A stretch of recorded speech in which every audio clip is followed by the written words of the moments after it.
President Trump is announcing his first trade deal with the United Kingdom after sweeping tariffs took effect. The final details are still in the works, but the president is calling it a great deal for both parties. ABC's Perry Russum has the latest.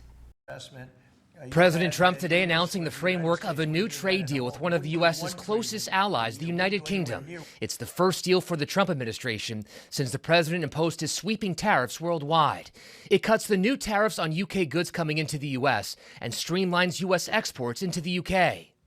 The deal includes billions of dollars of increased market access for American exports, especially in agriculture, dramatically increasing access for American beef, ethanol, and virtually all of the products produced by our great farmers. Prime Minister Keir Starmer joining the news conference today on speakerphone. This is going to boost trade between and across our countries. It's going to not only protect jobs but create jobs, opening market access. Trump had imposed 25% tariffs on all foreign-made cars. The tariff on the UK will now be dropped to 10% for the first 100,000 British cars coming into the US.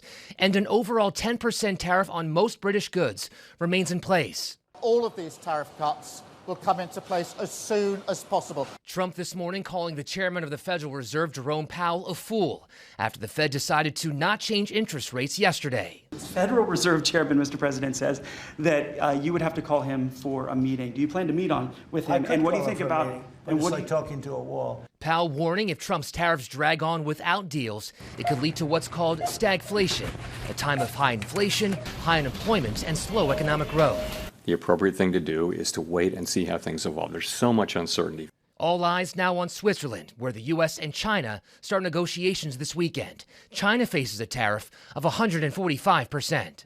You can't get any higher. It's at 145, so we know it's coming down. And Trump says the deal with the UK has not been officially signed just yet. He says just about everything has been approved. Perry Russum, ABC News, Washington.